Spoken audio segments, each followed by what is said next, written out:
Hanoï, le carrefour de l'ancienne rue Paul Bert et du Petit Lac, à l'heure de la sortie d'usine. Pas une seule voiture, mais beaucoup de vélos sur lesquels se déplace lentement, machinalement la foule des travailleurs, dans une régularité impressionnante.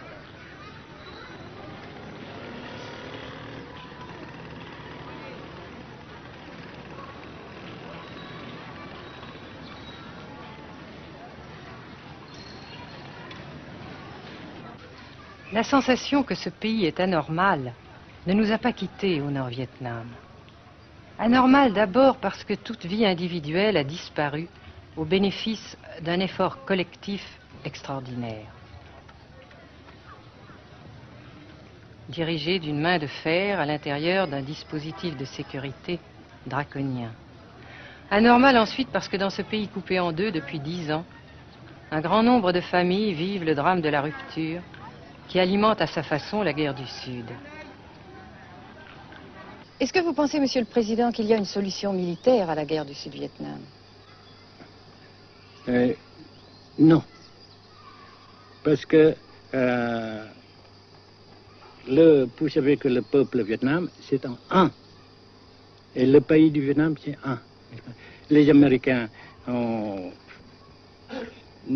fait une guerre d'agression, comme qui dit, c'est une guerre non déclarée. Et, comme vous savez aussi, vous avez pu lire dans la presse, n'est-ce pas, bien, mondiale, que plus la guerre prolonge, plus les Américains et leurs valets, n'est-ce pas, comment dire ça,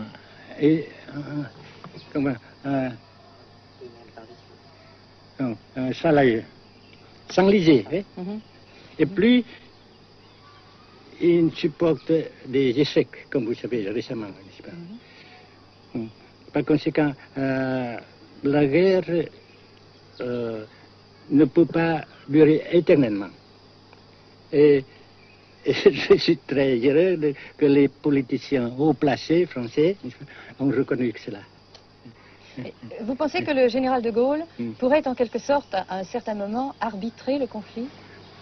Arbitrer, qu'est-ce que vous comprenez par le mot arbitraire? Nous ne sommes pas des équipes de football. Mais au-delà des accords de Genève, si je ne me trompe, une idée du général de Gaulle est la neutralisation de tout le sud-est asiatique. Est-ce que c'est une idée qui vous semble intéressante? Comme j'ai déjà dit quelquefois, c'est une idée intéressante. Mais ça dépend encore de la volonté de ces peuples et la manière comment on procède à réaliser. C'est une grande question, n'est-ce pas? Et je ne peux pas dire que je suis d'accord. Et je ne dis pas que je ne suis pas d'accord, n'est-ce pas?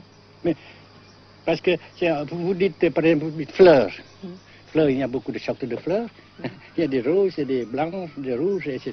Et il y a qui sont bons et d'autres qui ne sont pas bons. Mais on dit fleurs. Monsieur le Président, nous avons constaté avec chagrin qu'au cours de notre voyage au Nord-Vietnam, que l'influence française était devenue à peu près inexistante dans votre pays. Les moins de 25 ans ne comprennent plus du tout le français. Et je me demande si, à votre idée, des rapports peuvent se rétablir tels que la France continue à jouer une sorte de rôle culturel ici.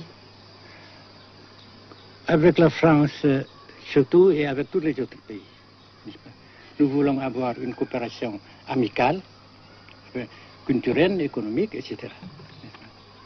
Mais je suis sûr que vous ne voulez pas avoir, n'est-ce pas, que la France ait l'influence qu'elle avait avant. C'est une autre chose. Naturellement, c'est une autre époque. Mais coopération culturelle, économique, qu'est-ce qu'il y a encore, sportive par exemple, etc., n'est-ce pas, nous désirons.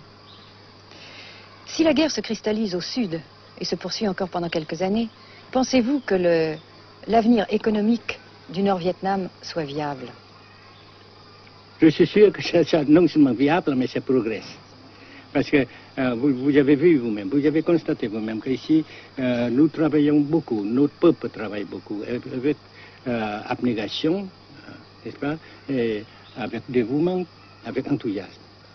Et d'un côté, nous travaillons pour, comment dirais-je, pour, principalement, n'est-ce pas, de nos propres forces, et aussi nous avons, n'est-ce pas, l'aide fraternelle des pays socialistes, n'est-ce pas.